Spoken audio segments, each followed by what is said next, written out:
Season की शुरुआत दो लोगों की जिंदगियों से होती है, जहां लिन और यांग दोनों ही अपने काम पर पहुंचने की जल्दी में थे। जैसे ही दोनों दरवाजा खोलने के लिए हाथ लगाते हैं तो बिजली के झटके से लिन यांग के ऊपर आकर गिरती है। खड़े होते ही वो उससे माफी मांगती वहाँ से निकल जाती है। यहाँ पता चलता है कि लिन इवेंट प्लानर है, जिसे काफी मेहनत के बाद बहुत बड़ा प्रोजेक्ट मिला था, लेकिन उसके वेन्यू पे किसी सीईओ की सेरेमनी हो रही है। दूसरी तरफ यांग जल्द उसी कंपनी में पहुंच जाता है जहां सब लोग उसका इंतजार कर रहे थे, क्योंकि यांग ही वो सीईओ है। यांग अच्छे से तैयार होकर स्टेज के पीछे पहुंच जाता है। तभी वहां लिन आकर उसे किसी जॉनी नामी लड़के के बारे में पूछना शुरू हो जाती है। यांग जॉनी को पहचानने से इनकार कर देता है और स्टेज पर जाने लगता है कि लिन उसे जबरदस्ती रोकती है। इस खींचतानी में लिन यांग के कपड़े फाड़ते हुए गलती से यांग की गर्दन पर अपनी लिपस्टिक के निशान छोड़ देती है, लेकिन इस पर दोनों का ही ध्यान नहीं जाता। यांग अपने गार्ड से लिन को कंपनी से बाहर फेंकवा देता है और स्टेज पर चला जाता है। सब उसकी गर्दन पर किस का निशान देख तस्वीरें खींचने लगती हैं और यांग का ये इवेंट ऐसे खराब हो जाता है। लिन एक दूसरी जगह पहुंचती है जहां उसे जॉनी दिखता है। लिन की सोच से पता चलता है कि जॉनी उसका कंपनी में कॉम्पिटिटर है, जो लिन को बिल्कुल नहीं पहचानता और अंदर जाने के लिए एक रजिस्टर पर साइन करवाता है। लिन को कुछ समझ नहीं आता, लेकिन तभी उसकी नजर रजिस्टर पर लिखी डेट पर पड़ती है और वो ये देखकर सदमे में रह जाती है कि वो 10 साल पीछे आ चुकी है। लिन जो परेशान घूम रही थी, अपने 10 साल पहले वाले घर में पहुंच जाती है। अचानक लिन के मोबाइल पर एक मैसेज आता है जिस पर लिखा था कि उसे वापस लौटने के लिए यांग को कंपनी का प्रेसिडेंट बनने में मदद करनी होगी, वरना वो हमेशा के लिए गायब हो जाएगी। इसी दौरान घर में 10 साल पुरानी लिन, जिसे सब जून के नाम से जानते थे, घुसती है और लिन को देख बेहोश हो जाती है, जिस पर फ्यूचर लिन हैरान हुई घर से निकल जाती है। लिन मैसेज में लिखी कंपनी आ जाती है जहाँ यांग के पिता उसके लिए असिस्टेंट ढूंढ रहे थे और यहाँ लिन उसकी असिस्टेंट बन जाती है। यांग जो लिन को देखकर गुस्से में था, उसे साइड पर ले जाकर बहुत सुनाता है और लिन को कंपनी से निकालने का ठान लेता है।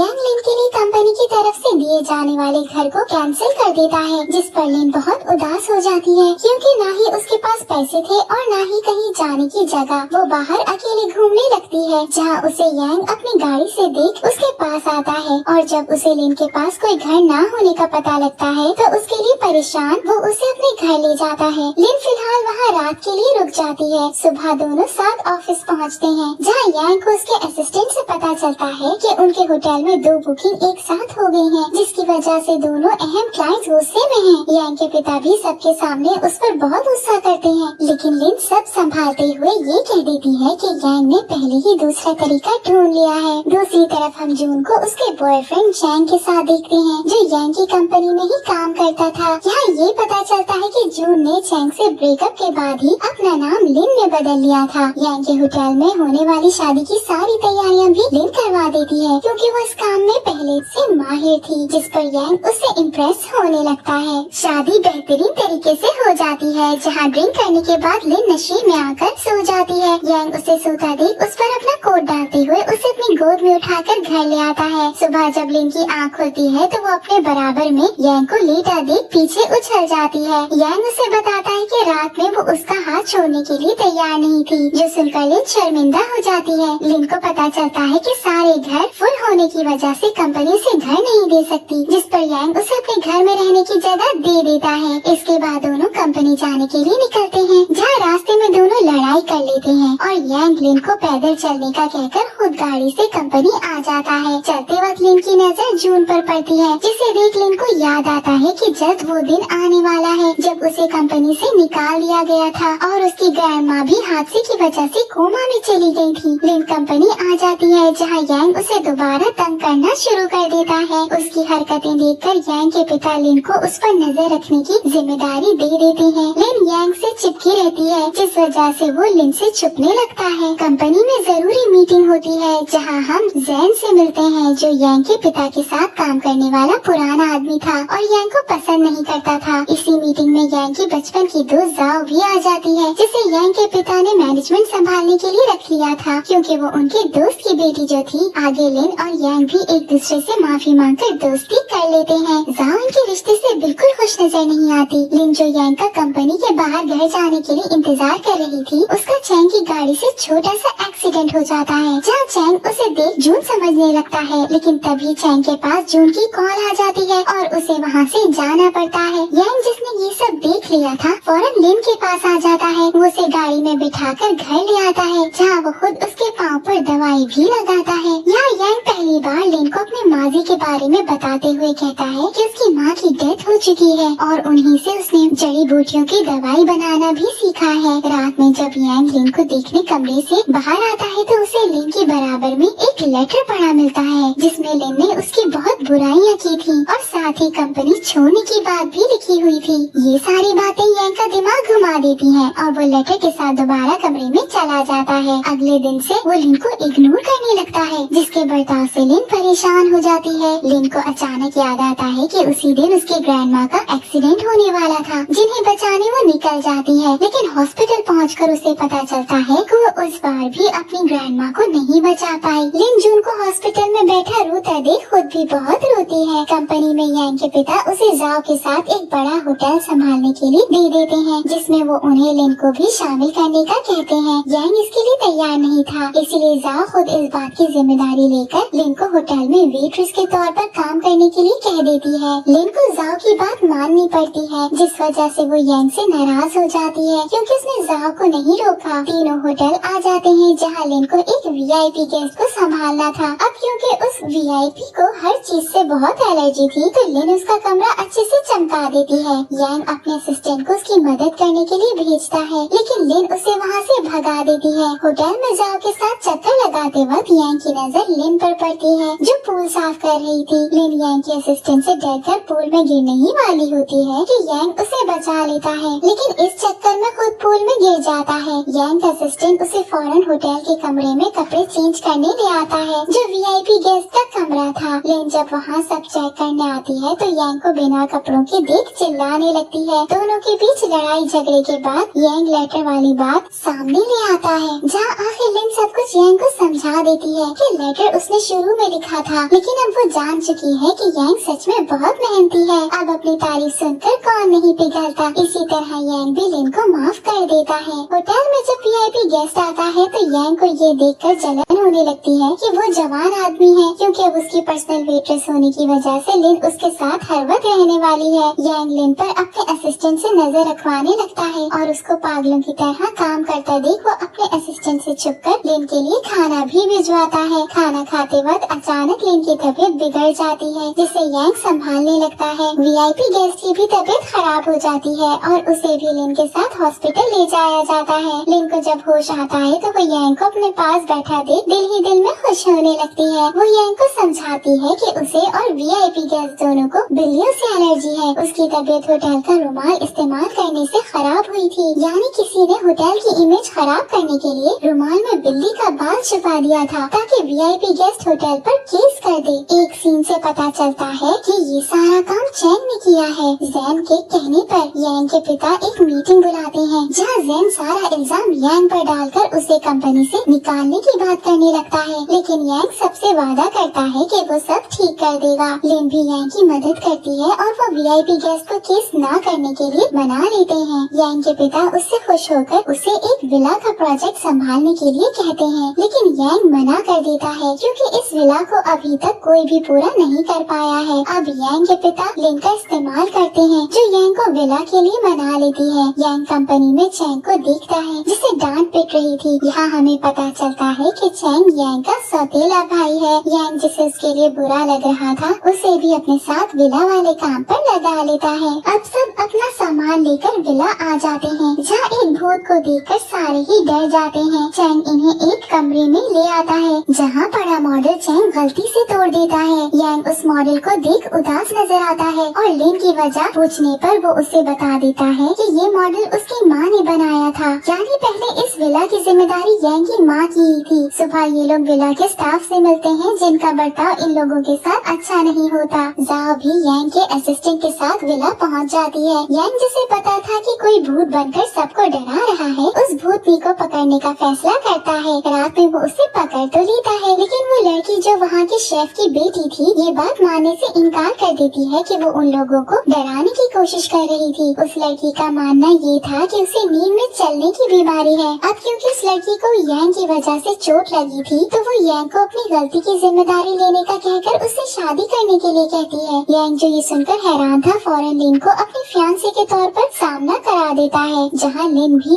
उसका साथ देती है। यहाँ तक कि यांग सबको दिखाने के लिए लिन को किस भी कर देता है। विला में रहते हुए सब एक एक करके सारे मसलों का हल ढूंढ लेते हैं, जहाँ यांग शेफ की बेटी को बाहर पढ़ने भेजने के लिए फाइनेंशियल सपोर्ट भी दे देता है। विला को बेहतर बनाने का काम शुरू हो जाने की खुशी में सब पार्टी करते हैं, जहाँ लिन बहुत ज्यादा पीकर नशे में आ जाती है। यांग उसे संभालता हुआ अंदर कमरे में ले जाने लगता है कि लिन उसे उसकी माँ के मॉडल के पास ले आती है, जो उसने जोड़ दिया था। ये नजारा तो यांग के दिल को छू लेता है और यांग लिन को उसकी परमानेंट असिस्टेंट बनने की ऑफर कर देता है। लिन साफ मना कर देती है, जहाँ वो नशे में यांग को अपने फ्यूचर से आने के बारे में बता देती है, लेकिन यांग उसकी बातों पर भरोसा नहीं करता। अगले दिन ये लोग वापस कंपनी पहुँचते हैं, जहाँ बाहर ही बहुत सारे लोग यांग के खिलाफ बैनर लेकर खड़े होते हैं। यांग फौरन अपने पिता से मिलता है, जो मीटिंग में बैठे थे, और यहाँ जैन एक बार फिर यांग को अपने किए की जिम्मेदारी लेने के लिए कहता है। यांग को अपने एम्प्लॉइज की मदद से पता चलता है कि किसी ने उसके विला को दोबारा बनाने का प्लान आउट कर दिया है, जिसमें उसने खास पेड़ पौधों की मदद से विला को खूबसूरत बनाने का सोचा था। लोग इस बात के खिलाफ थे कि यांग खास पौधों को नुकसान पहुंचाना चाहता है, जबकि ऐसा बिल्कुल नहीं था।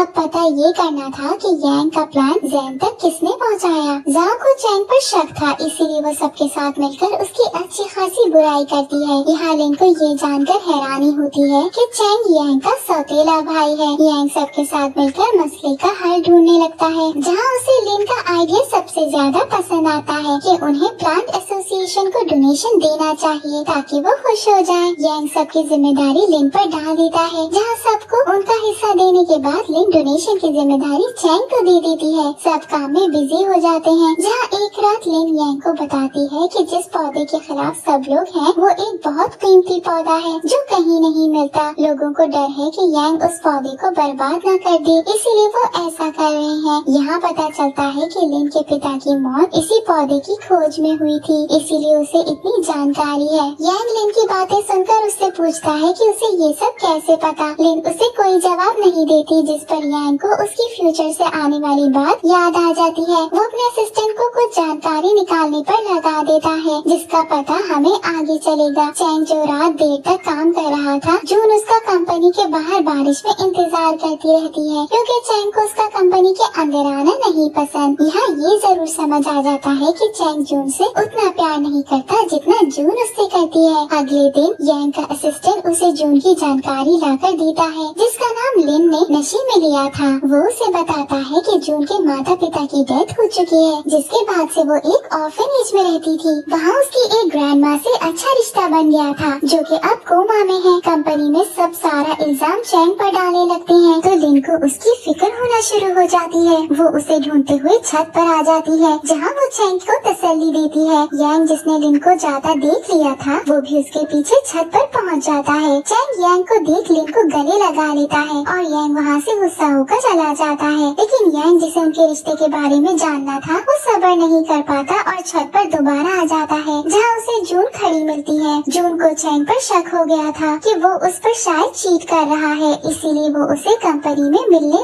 आई थी। यहाँ यांग जून से ये पूछ लेता है कि अगर वो सच में चैंग से प्यार करती है, जिस पर जून हाँ में जवाब देती है। यांग उदास हो जाता है और अपने ऑफिस में लौट जाता है, क्योंकि उसे ये लग रहा था कि लिन फ्यूचर से अपना और चैंग का रिश्ता बचाने लौटी है। जून चैंग को ढूंढ लेती है, लेकिन वो उसे डांट कर कंपनी से भगा देता है। चैंग अचानक यांग को अपना रेजिग्नेशन लेटर दे देता है क्योंकि उसे दूसरी कंपनी में बड़ी पोजीशन पर जगह मिल गई थी। वो जाने से पहले लिन को साथ रेस्टोरेंट चलने के लिए कहता है, जिसके लिए वो मान जाती है। यांग का असिस्टेंट उसे एक फाइल देता है जिसमें लिन ने उसके लिए पौधे के मुताबिक अच्छी खासी जानकारी ढूंढ कर रखी थी। यांग समझ जाता है कि लिन उसकी कितनी परवाह करती है और वो भी उसके पीछे रेस्टोरेंट पहुंच जाता है। यहाँ चैंग लिन को उसकी गर्लफ्रेंड बनने के लिए कह देता है, लेकिन तभी यांग उसका हाथ पकड़कर उसे वहाँ से ले जाता है। चैंग की सोच से पता चलता है कि वो हमेशा से यांग से नफरत करता था क्योंकि यांग उससे हर चीज में अच्छा जो था। यांग लिन से अपनी फीलिंग्स कन्फेस कर देता है, जहाँ वो उसे उसके फ्यूचर से आने वाली बात का पता होने के बारे में भी बता देता है, लेकिन लिन उसे मना कर देती है क्योंकि वो अपने गायब होने पर उसे उदास नहीं देखना चाहती थी। आगे इनकी डोनेशन में मसला आ जाता है जो चैंग ने किया था। सब यांग के पिता पर प्रेशर डालने लगते हैं, जो मजबूरन यांग को सीईओ की पोजीशन से हटाकर टीम लीडर बना देते हैं। लिन इस सब का जिम्मेदार खुद को समझती है क्योंकि उसने चैंग पर भरोसा जो किया था। यांग उसे परेशान देखकर तसल्ली भी देता है, जहाँ लिन उसके साथ से खुश नजर आती है।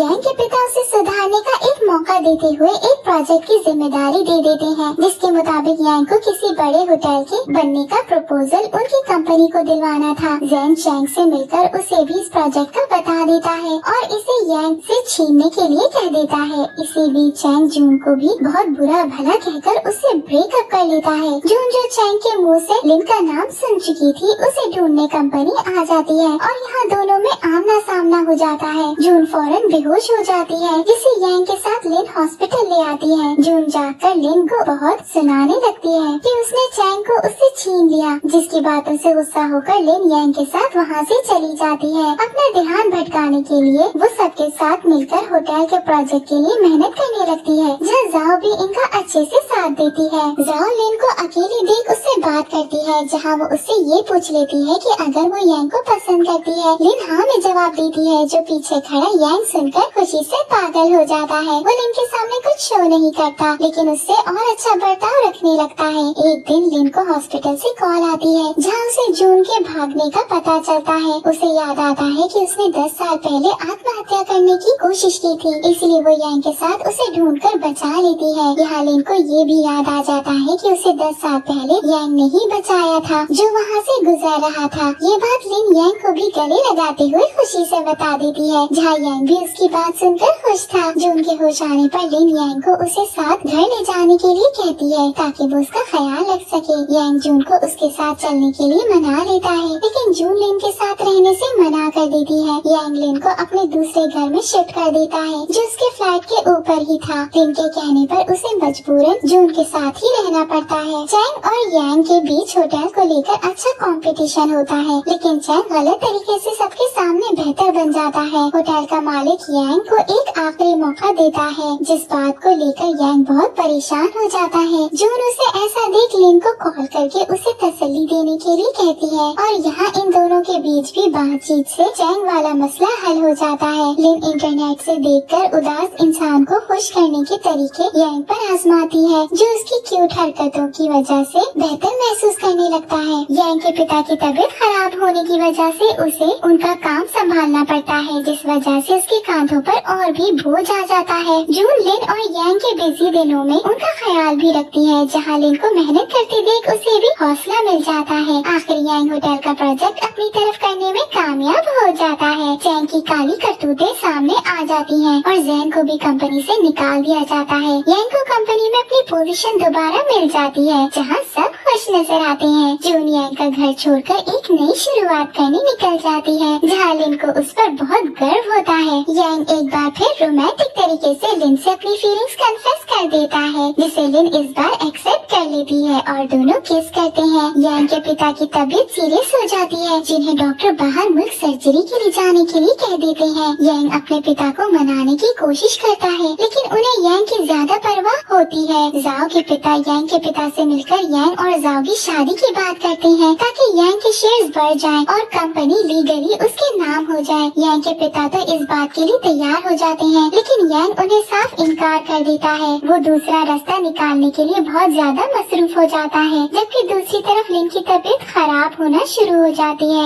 यानी उसके जाने का वक्त करीब था।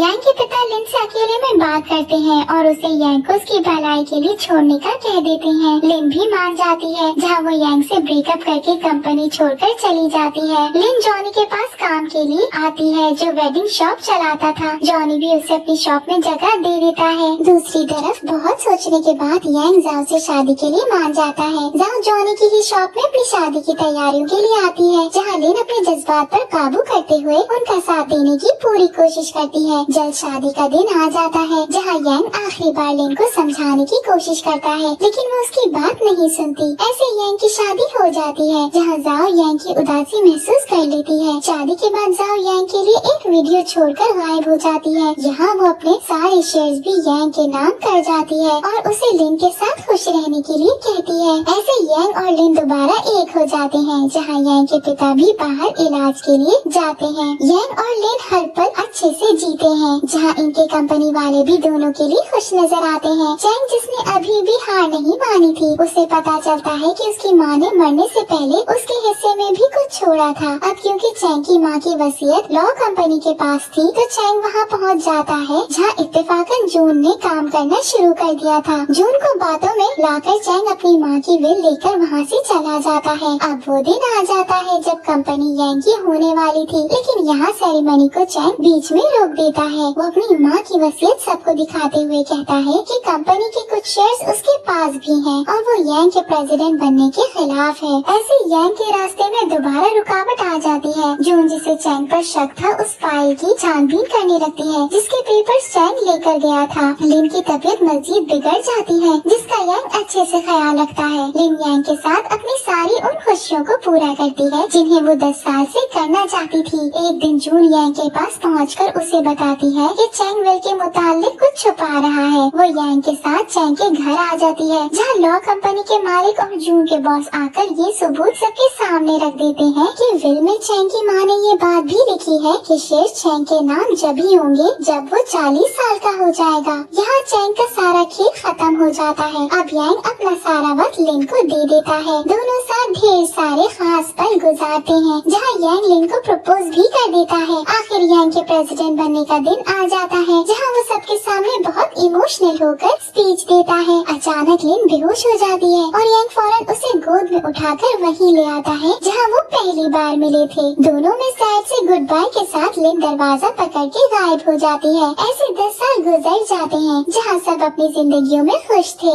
यांग अभी भी लिन की यादों के साथ जीता था और उसने उसकी सारी चीजें भी संभाल कर रखी थी। और वो एक दिन लौट आती है, जहाँ दोनों ही एक दूसरे को देखकर मुस्कुराते हैं। एंड में हम देखते हैं कि लिन ने एक बुक लिखी है पैरेलल वर्ल्ड नाम की। यहाँ यांग भी उसके साथ है और दोनों की शादी भी हो चुकी है। लिन के इन अल्फाज के साथ सीजन खत्म हो जाता है कि भले ही टाइम ट्रैवल करना असल ना हो, लेकिन जिंदगी में सबको उनका सच्चा प्यार जरूर मिलता है। Thank you for watching.